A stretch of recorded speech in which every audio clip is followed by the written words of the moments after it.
The idea is that it's not about trying to fix it. It's about how do I get beyond it? How do I make sure that life doesn't stop me in living the life that I want to live? We are social creatures. People act as like mirrors, as we said before. Who are our right fit people? Well, here we are for another amazing episode. Third time. You're now the leader. No one else has been on 3 times. Dan Greenwald. I was telling here in the studio, this is not a regular guest. This is like a soul brother, and it's great to have you. Thrilled to be back.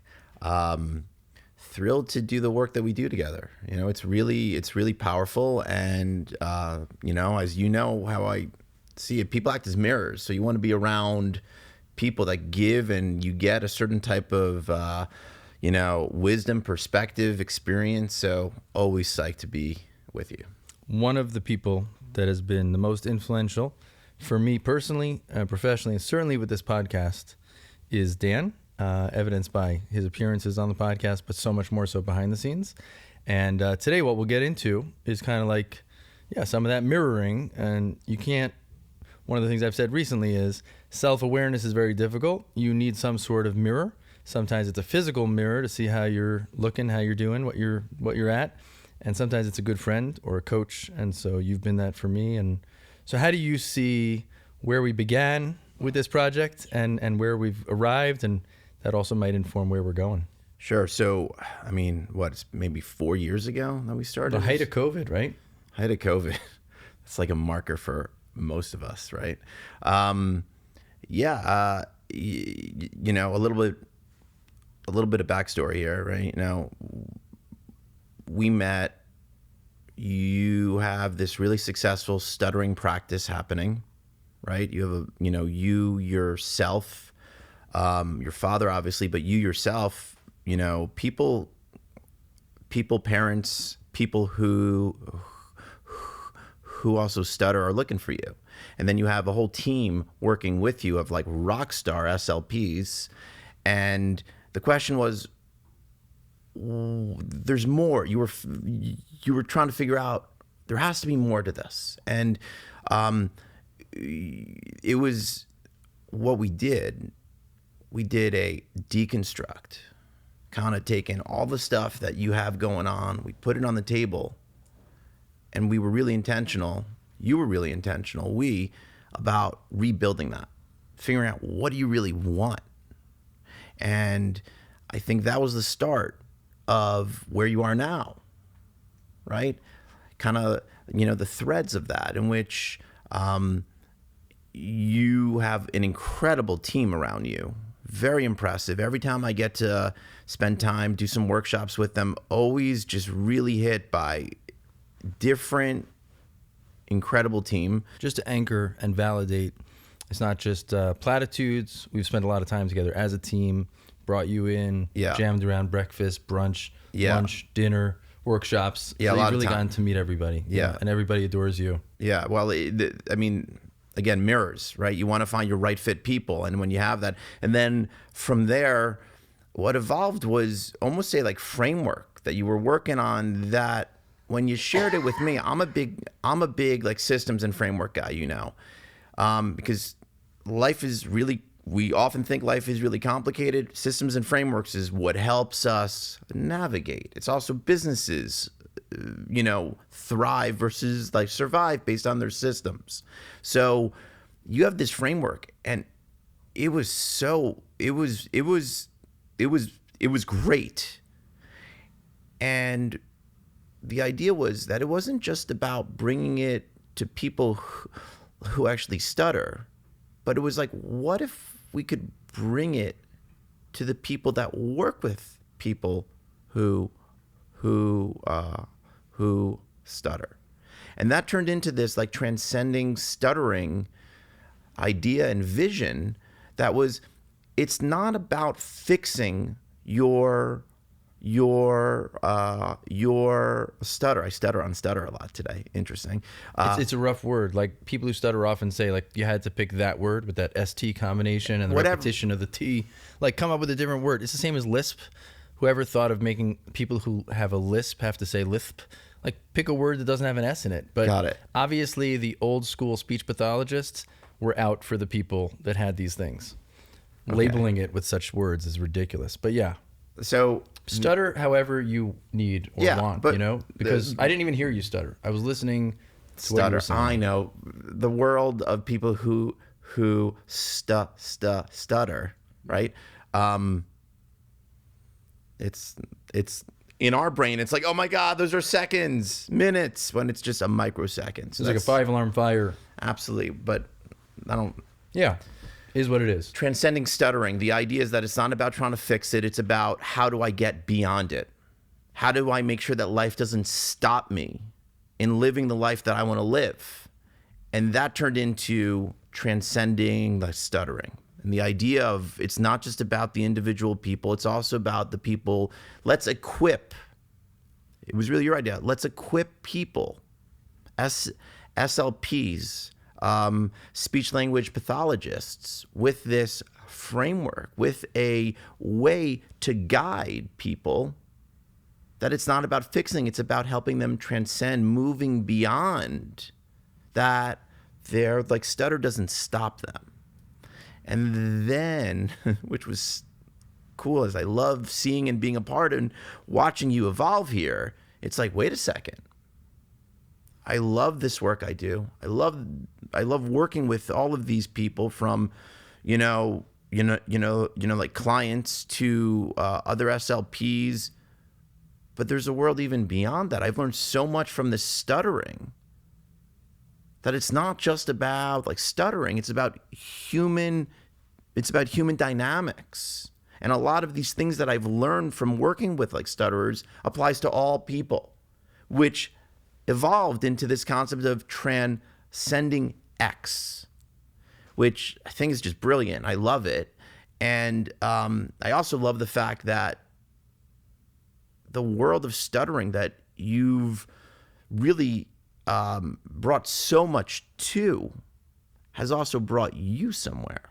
Kristen Camella has a line that I really like. She says, every life you change changes yours. And there's this reverb. So the privilege and the opportunity that I've had to meet extraordinary people and play some part side by side with them as a guide, as a mirror, as a therapist, whatever, it has changed me. Like, I'm more courageous. I'm more ready to take risk. I'm more aware of when I'm holding back and when I'm encouraging someone else to take bold steps, to flex their courage muscle. Yeah. I can't do that effectively if I'm not practicing what I preach. That's right. And so so true. And so what you've helped me do is to see, like, every time I think, okay, that's it. Well, wait a second. Now something new has appeared on the horizon that wasn't even visible, wasn't even imaginable before. So first it was maybe directly helping people who stutter and making that more accessible, more understandable, more actionable. Wait a second, but maybe we can really inform and empower therapists so that people who are going to public schools and getting therapy from public school therapists, and the therapists want to do good, they want to do the right thing, they want to change lives, but they don't know how.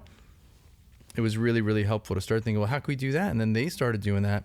And now we've got these two audiences, two communities that are alive and thriving, and online communities jamming on the same framework and both finding it a way to simplify. And as you said, like creating a system to organize what was otherwise like this amorphous mountain that was so overwhelming. And that's been extremely gratifying. And looking now as we stand at like my own personal, going beyond just speech therapy and stuttering and working with individuals in finance and working with a hedge fund and a whole team with the principals and with the partners and with the analysts. Wow. A lot of this is like informed me and empowered me to meet people with all kinds of things that they're facing, and being a problem solver to transcend X, whatever X is.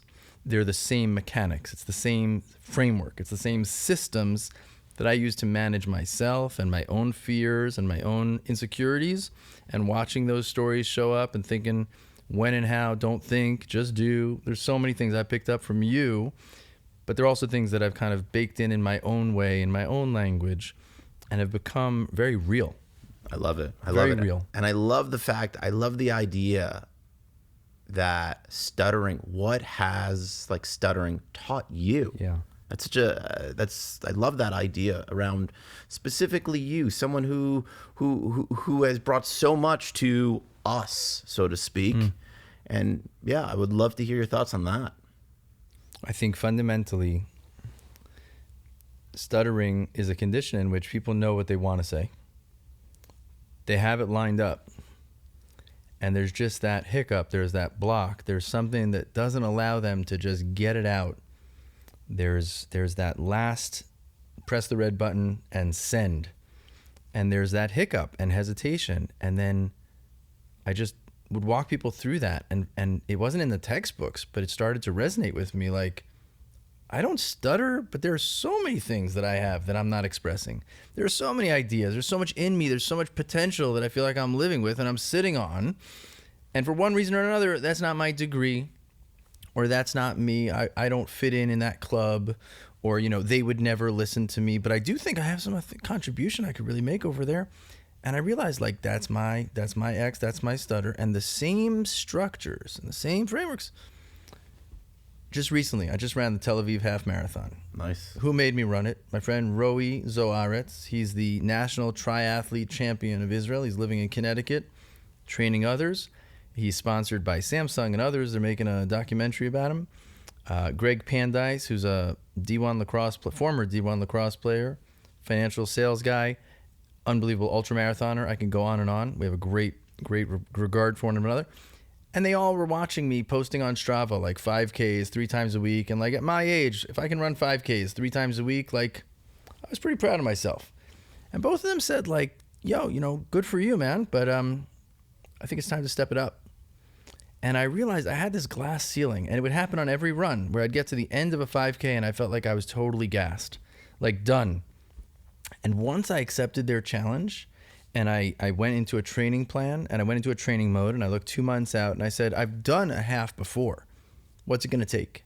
Once my mindset shifted and I shed that glass ceiling of like, okay, it's 4.95 kilometers. You're almost done. You know, good thing you didn't kill yourself and go like 5.5 kilometers. Boom. Like the training plan said, the next day you're going to run for 45 minutes. That's it. Whatever happens. And actually it was a slow pace. I just followed the plan. Don't think, just do.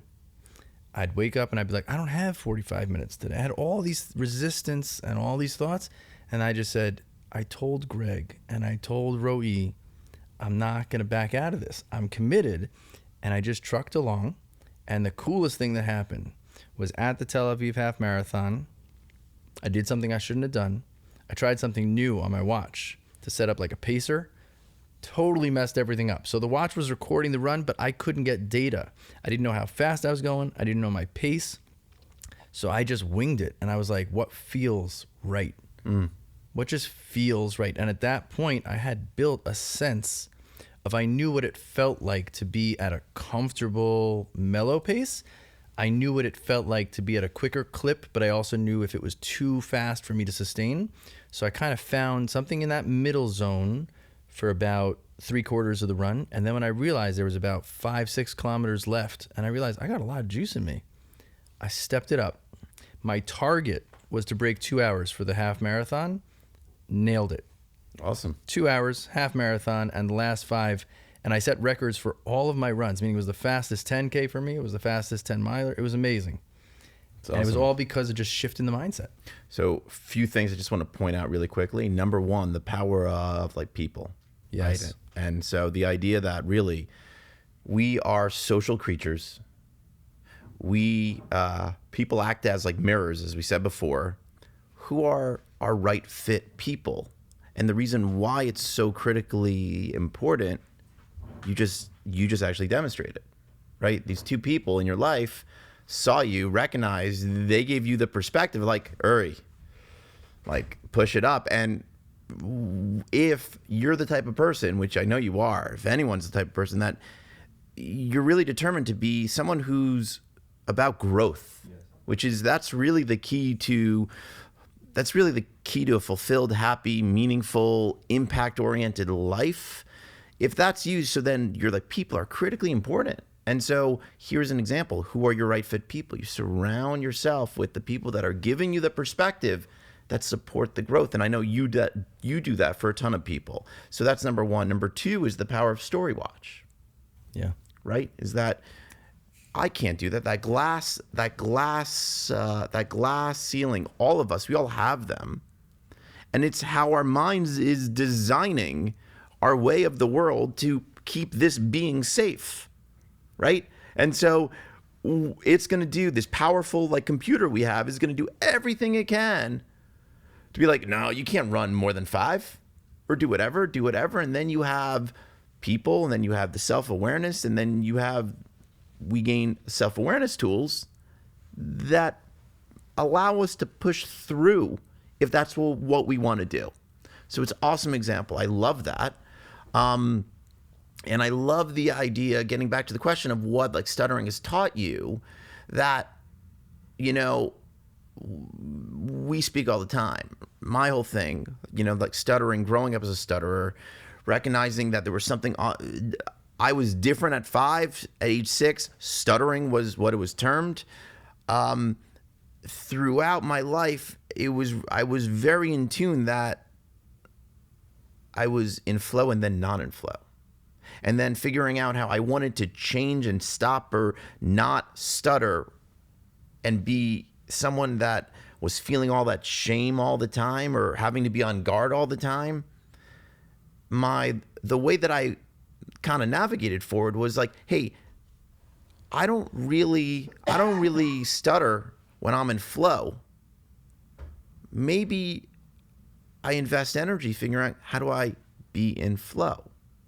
Be intentional to support, facilitate, and cultivate more flow state, what have you. People call it different things, but that's what it's about. So when you were telling me your like story about your like running, and then your watch broke, and then you got to follow your inside gut, your intuition, it's being in flow. The other thing that was cool is that it wasn't an end. It was a means to an end. Mm-hmm. I knew that taking on this challenge and this run and this target would open up and ignite and bring energy to all my other projects. So I knew that I was going into a phase where I wanted to reignite the podcast. I knew I was in a phase where I wanted to go into doing better things for some of my kids. And I knew it was going to be challenging. And I knew it was going to be taxing. And so, like, instead of thinking of the scarcity, I started to think, well, what are things that would give me a stronger state going into these things? And it was just so profound that when I was committed to a training plan, which means I was taking time away out of my packed day, taking time for me, I ended up being able to show up and give more quality and be in a stronger state. And sometimes it meant I showed up for a Zoom meeting with a private client in a hat and a sweaty shirt. But I said to them, I went for a run before our meeting because I knew I would be better for you.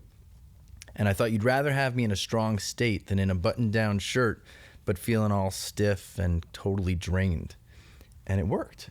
And the results were like just remarkable. And then again, that for me became almost like modeling for the client, the same way I'm telling them, listen, what's your state as you're going into this performance, this interview, this TED Talk, this crucial conversation that you're going to have with your team?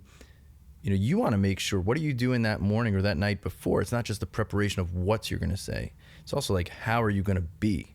Are you going to go in on low sleep, not fueled up, not hydrated, not greasing your muscles and your mind? Or you're going to go in like the strongest state you can? And that became like 80%.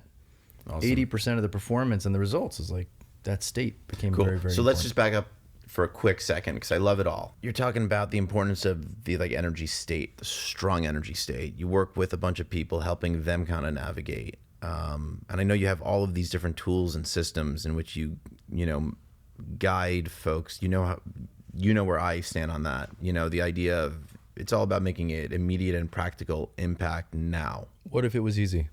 What if it was easy? I like to think I am the world's greatest complicator, meaning I have the greatest gift for making simple things complicated to the point that they don't get done. But I've found that other people have that gift too. I'm not the only one. Everybody does. Every day. And the idea where that comes from at least from my point of view, is that we, like human creatures with this human mind whose sole purpose of our mind is to keep this creature safe. And it does so in three ways. Homeostasis, right? Organizing levels. Number 2, file cabinets of experience. Don't go here.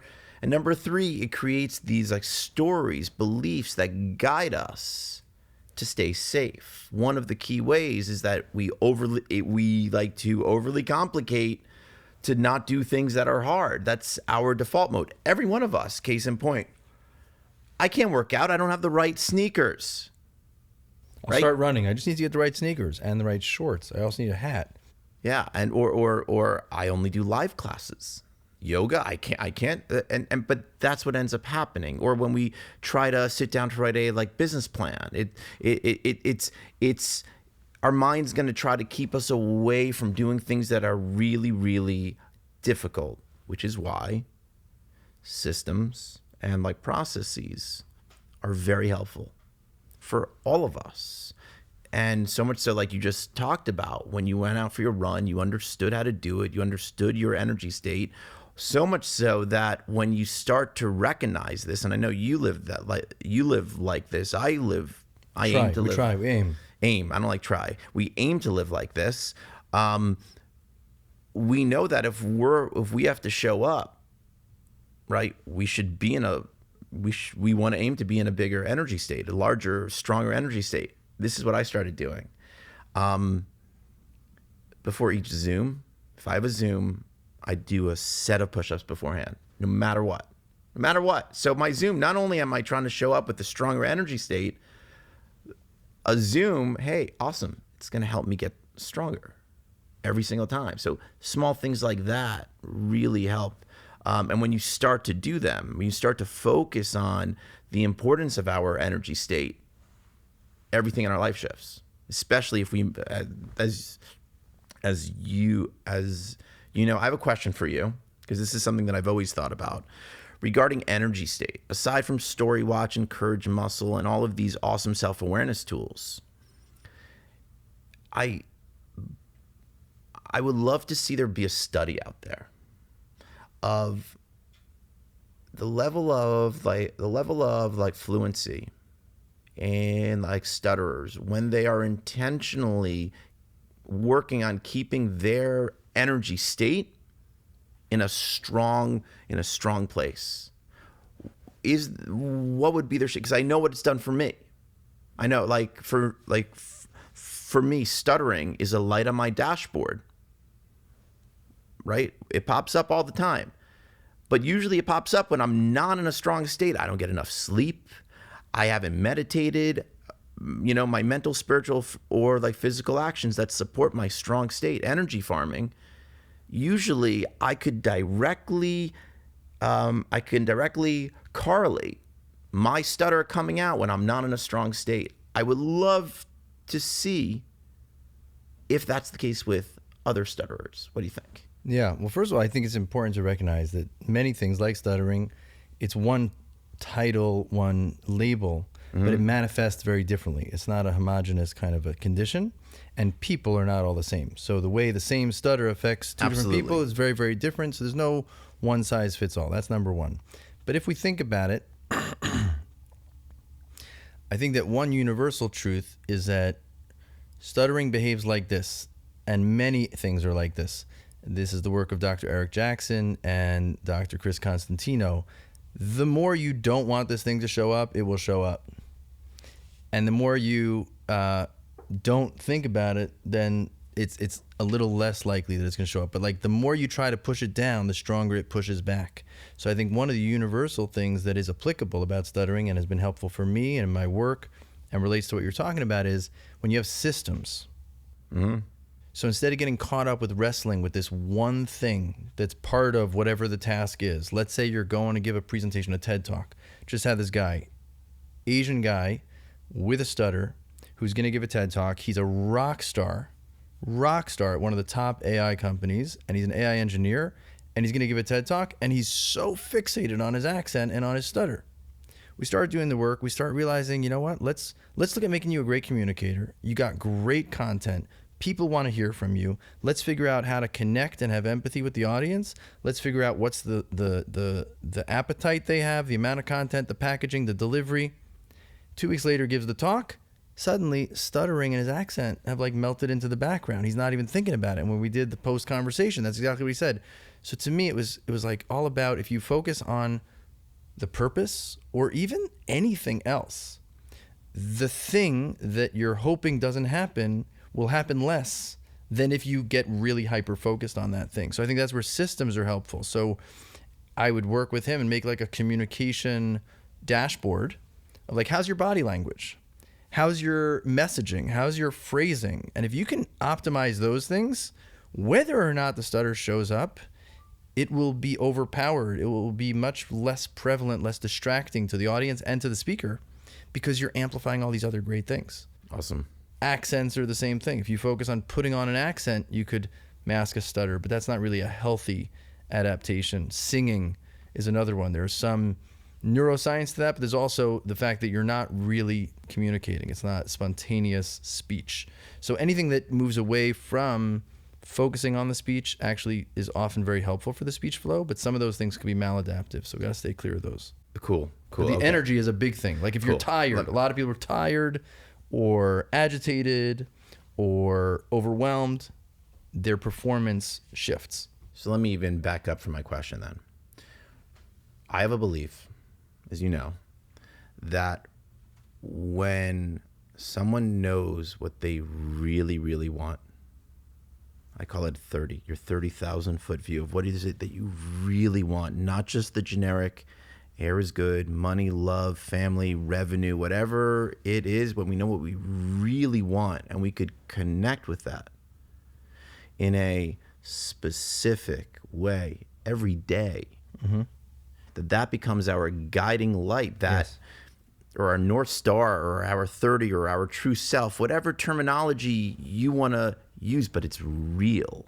When one is connected with that, it activates another level of human flow in which that shows up in all sorts of different ways, no matter what type of person you are, whether you're working on speech therapy or running or a TED talk. It's living with this inside out way of living versus outside in, which is what you're talking about and as a stutterer growing, what are they going to think of me? The perception of my speech or how I look or the this or the that. And that's a big thing I know. I mean, I've learned from stuttering and moving and when I have worked hard to transcend my stutter, a big reason why was that being able to connect with something that I care more about than caring about what other people think about my stutter. And that's a big part of what 30-10-0 is lined up for, right? That when we're in tune with that, a lot of other things become easier. So I'll just be the speech therapist for a second. Sure.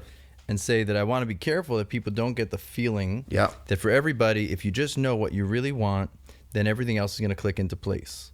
For some people, that's true, that when you really get clear on what you want and you're really focused and you're optimizing everything you can optimize, things start to click. That's absolutely true for a lot of people. And for others, whatever the quirk might be, whether it's a person's tendency for ADHD or executive functioning or a stutter or whatever it is, getting angry, having rage, the more they are clear on what they really want and they allocate 80% of their energy to that and a lot less managing this thing, that thing might still be there, but it starts to fade into the background of their consciousness, of their attention, and also for the person that they're talking to. So when you put 80% into connecting with the other, whatever interference there might be becomes a lot less pronounced, even if it's still there. For some people, it actually melts completely. There's a story I was thinking about sharing that, and I totally relate to this on so many levels. I read it. Ray Biederman wrote this story that a speaker gets up to speak to a high school audience, and all of a sudden a donor steps up to the podium and tells the speaker, and the speaker announces to the group of high school kids, says, this donor has just said that we're going to have an arm wrestling match. Everyone's going to pair up and have an arm wrestling match. And however many sets you win, you're going to get $1. All the kids are excited by the competition, so everyone pairs up, everyone has an arm wrestling match. Afterwards, they all come up and report how many rounds they won. So this group was, this guy won 4, this guy won 5, this guy won 5, this one won 4. They were $4, $5. Another group comes up, this pair, 100. He won 100 and I won 100. So either they're fibbing, no. I said, well, how'd that work? Well, we realized that instead of fighting and spending so much time struggling and eating up and consuming time with this wrestling match going back and forth but going nowhere, if I help him win 100 times, he helps me win 100 times, we both win. So much of life is this wrestling match, and so much energy is consumed by that. And when we just decide what we really want and we get behind ourselves, say, what if it was easy? How can I win easy with myself? And what is it that I'm scared of? What is it I'm worried is going to happen? What am I trying to stay safe about? How can I satisfy that piece of me that needs to be told, you're going to be okay. I hear you. There's a reason that voice is coming up. There's a reason that story served you well. We need to update the story and make sure that you're comfortable with the outcome here, but I'm going to take care of you. You're going to be okay. Less wrestling with ourselves. For me, that's been a breakthrough. So, and I would say, what if there was a system that helps guide us to like figuring out, this is a like shameless pitch right now. I'm sorry. Go for it. But what if there was a system? It's not shameless. It's authentic. I don't know. There's no shame. We're gonna take the shame off of it. Okay, we're taking. This is just you, because you're not pitching something. You're sharing something that is a part of you. I was hit with what if there was a system that could guide humans to define what it is that they really want and then create a weekly plan that almost creates rails, not a path, but rails for them to go on, doing specific actions weekly, core weekly actions that are like measurable, that support them getting what they really want. Once they uncovered what they really want, now a plan to go and get it and showing their growth towards it. I was determined to figure out how to do that for me. And then that's really that's the work I've been involved with. As you know, So let's talk about that, because when we first did it together, and you shared this with me, on the one hand, I was eating it up. Like, I've tried so many, personal work and different systems and habit trackers and this and that. On the one hand, I crave them, and on the other hand, I abhor them. Like, I have such a resistance. It's like a trigger. Oh, I have to do that? Like, what do I have to do? And then I'm going to feel like a failure when I don't hit the mark, or like I'm going to be a monster with my family because I got to get in my 10,000 steps, So I have a love-hate relationship with systems. Do you remember how that went and how you negotiated that with me? No, or tell maybe me. If I say that to you now, I think that the nuance is you didn't present a system that was the path. Like you said, they were rails. It was like navigation. It was, how do I stay focused on my true north? Mm-hmm. And then in terms of the actions, you didn't prescribe the actions. You kind of had a menu of things. And then the person, myself, picked, well, which of those is relevant for me? Which of them is applicable? Meaning it's going to give me what I want. It's going to give me the energy. And it's easy. Like, it fits. Well, part of the system is that you have to create it. Right. It has to be you and self. It needs to meet self-generated. Yeah, it needs to meet you where you're at, unless you're not going to do it. Exactly. Like, no one wants to be told what they have to do. And a lot of systems don't do that. A lot of systems are some book that someone wrote that they have all the answers and just do their playbook. And that doesn't work. I got very annoyed. I love reading and, experiencing seminars and like meditation retreats and like films, or that you learn something, but then how do you practically infuse it into you? I got really frustrated with that. And so I know that that's a key piece of what doesn't exist. So that's baked into this like 30-10-0 system that we're talking about, in which it's designed not telling you what to do, but for you to take what is important for you energy-wise, right? People-wise, being a master of time, specific actions. It's designed for you to take where you're at, what you know about you, and to like organize it into a personalized guidance system so that life does become a little bit like easier and more powerful, and you're able to gain greater control of self to help move you towards what you really want. And just to your point with like, if you know what you want, everything's going to be solved. No, that's not. I know that's not what you meant. I just wanted to make it clear. I'm going to make it even more clear, because you're right. The reason why it's so hard for us to figure out what it is that we really want, that we can answer the question, how does working on like Stuttering help me get what I really want? How does running a like podcast studio help me get what I really want?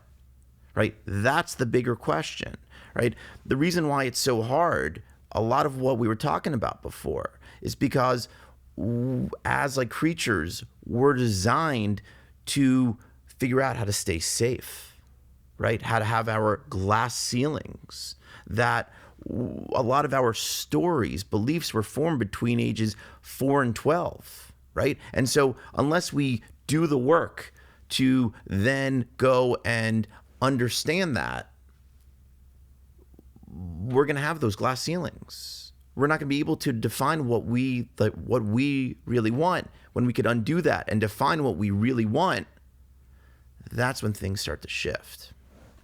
Just to be clear. It's an interesting twist on like the 80-20 principle, that so many people spend 80% of their energy trying to control like 20% of what matters. And what if we could like flip that? If we could just put like a lot less energy into those things that are really not that important, but allocate 80% of our energy into things that really make a difference. And the same is true in communication, the same is true in work, the same is true in productivity, all of it. And I think systems, my love-hate relationship and where I'm at now in a healthy tension with that, is not to be too rigid, but also develop a system, see how it goes, get the feedback, both see how it's helping me get what I really want, amazing, squeeze that, lean into that, tighten that. And on the other hand, things that are just giving me more stress, but not really getting me what I want, update the plan, adapt. Absolutely. And the same was true with training for the runs. So I was better for training for running because of the work we did together, Awesome. For sure. So tell me what's happening with 30-10-0, which was where you were at. We talked about how Transcending, Stuttering, TranscendingX has evolved. Yeah. So 30-10-0, can you just break down what's the 30, what's the 10, what's the 0? Sure. It's really for my like altitudinal hiking, flying on an airplane, but it's the idea that like 30,000 foot view, it's your target, 10,000 is your focus, and 0 is your day-to-day, weekly measurable actions. You put it together, target, focus, actions, and the idea of your 30 is when you're in an airplane, you're looking down and you're seeing those perfect box fields. There's so much clarity and there's no noise. You know what you really, really want. And there's a way to ensure that that's what you really want. And the idea is that when you have it, you write it out, and there's a process for you like refining it. You say it every day out loud. And if it's not where you need it to be, you could also start to tweak it, but that's a whole different discussion. But it's your target, focus, action. And so everything, you're able to zoom in and zoom out on every part of your life really, really quickly. So you know what your daily actions, you know how they're connected to what it is that you really want, your higher purpose. Cool. So the way that it works with, this tool and this system and this overall framework is that it works on your like foundation of self, that no matter what you aim to do, whether you're a doctor, a broker, it works to define your like target of how does being a doctor help you get what you really want? How does being a like broker support you getting what you really want? And then the idea for your like 10,000 foot view, it's your like energy farming, ensuring that you are in a strong energy state, no matter what it is, no matter what kind of work you do, like a mom, dad, doctor, SLP, teacher. There's the like master of time is another area of focus. Your 10,000 master of time. It's energy farming, master of time. People, who are the people that you need to connect with in order to get what you really want. And the fourth is this idea of a craft. What are you creating for yourself that's going to support you getting what you like really want? So it's designed for people to achieve, no matter it's not about what specific way you're going to achieve it. It's about creating a like foundation that you're doing specific actions that are gonna support your like energy, your weekly time management, your people connecting, as well as your like creative energy that if that's not put into use, it's kind of like a fire hose that's not in control. So there are these specific things that work for virtually anyone, and then it's going to help refine the like larger guiding question of how does blank job help you get what you really want? And so that's kind of the breakdown. Usually we think our job is our top ultimate 30,000 foot view. It's not. That's only our 10,000. Life is too short to make it all about our job. Job's very important. Money is critically important, especially if we don't have it. But it's a function for what it is that we really want. Tell us about, where your evolution's at with 30-10-0. Yeah, so really grateful to be able to have worked with a number of people over the last chunk of years about this, this like systematized framework that I call it a human guidance system, right? That you would create for yourself. And that system applies to businesses, applies to individuals, to leaders. But where we're at now is I realize that I'm not good at everything, right? No, we're not. We're not all good at everything. So there are things. So I'm starting to work with someone who she's good at everything. She's great. She is great at she creates these amazing apps that like support human growth. She's done a number of them, and really I've been in touch with her for years, and now she's ready. We are starting to work together to figure out these first sketches. And the app that she's building out is really, it's just about there to start with, like testing. Exciting. The aim is, how do we scale 30-10-0 to bring the system to as many people as we can to help them get what they really want, to live a life that's fueled by growth, that they are not the world, this attention economy that we live in now, that's designed to suck our focus, fuel our global dopamine addiction. What's a path, what's a way to kind of take back control of self and do it on our terms? And what's a way to do it so that it meets us where we're at on our phone? What's a way to use like technology to give us greater control of self again? And so, we are now in the process of building out a tool that is going to support 30-10-0 living. And, we have started to sign up people to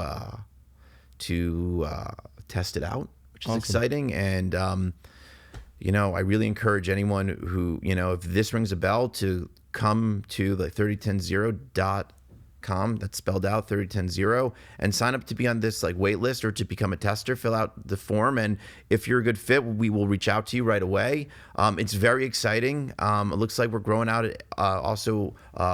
this like larger community.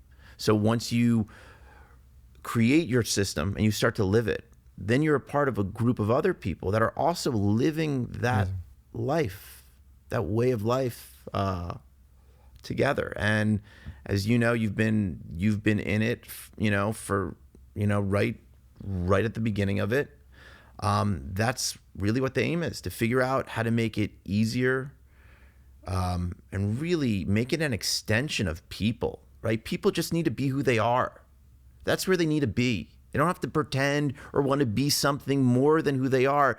By living who you are right now, that is the juice. That is the like power, that when you're able to tap into that like using 30-10-0 is designed, that becomes your power plant to move you forward.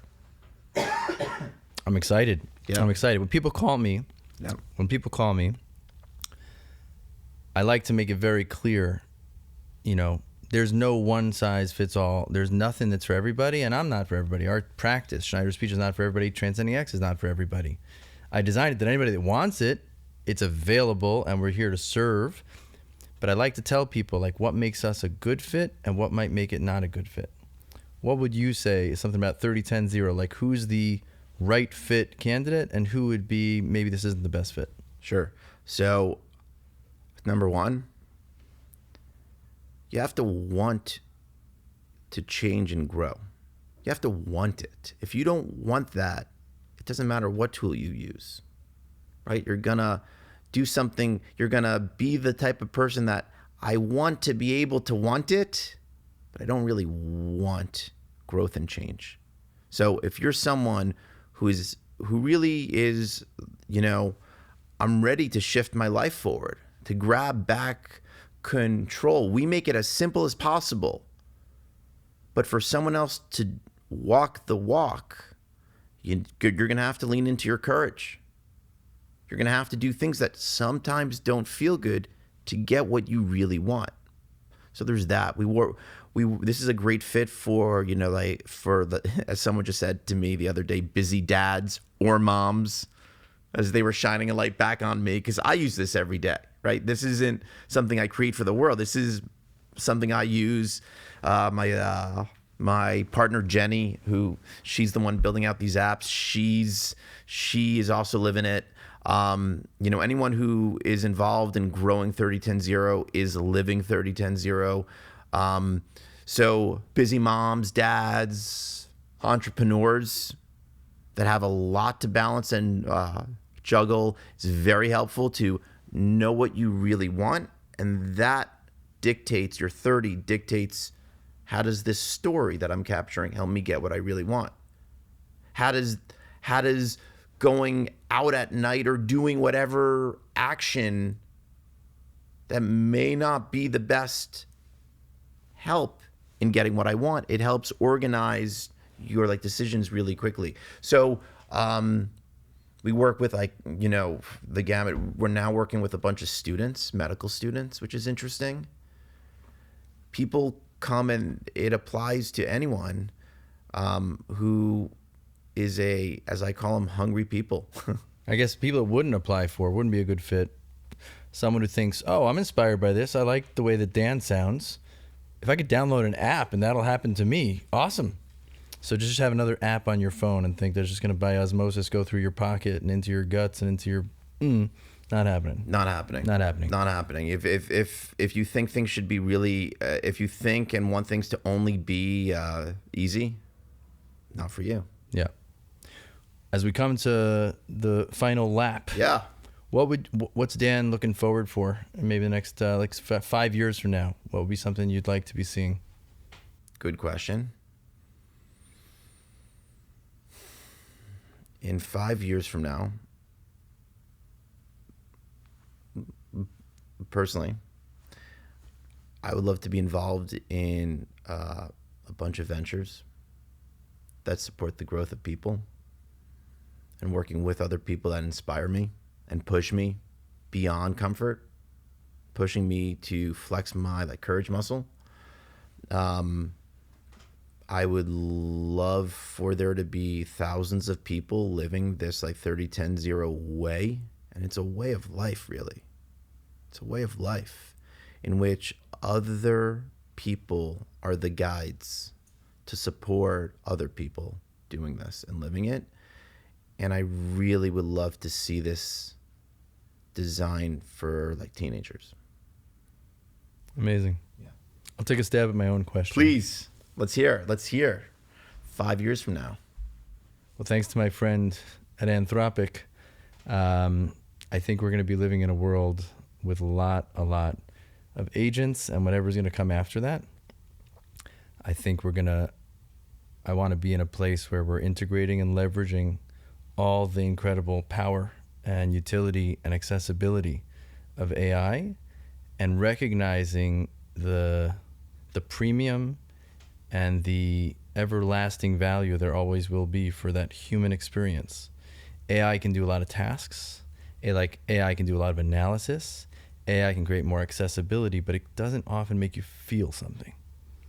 The feeling that we can create with one another, a hug, an inspiring moment, the oomph of a piece of art, of whether it's music, whether it's art, or whether it's just the magnificence of having a great conversation. There's something uniquely human about that, and human pain and the nuance therein. And I'm interested and fascinated and obsessed with how much of what I do with people I can offload to AI and train LLM to be able to do that.